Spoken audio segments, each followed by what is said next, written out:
Hey guys, in this video I will show you how to fix lag in CapCut. For that, first of all you need to launch your CapCut mobile application and then you just have to launch your project.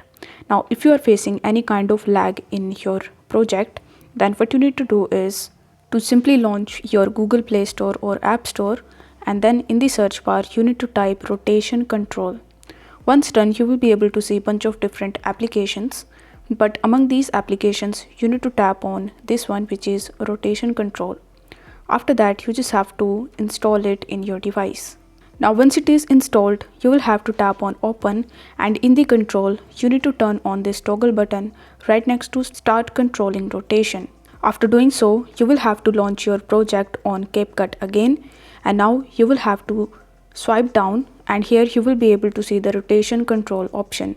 Here in the last you are going to see this orientation button, so you need to tap on this orientation button and then your CapCut will be rotated and you can use it to fix lag in CapCut.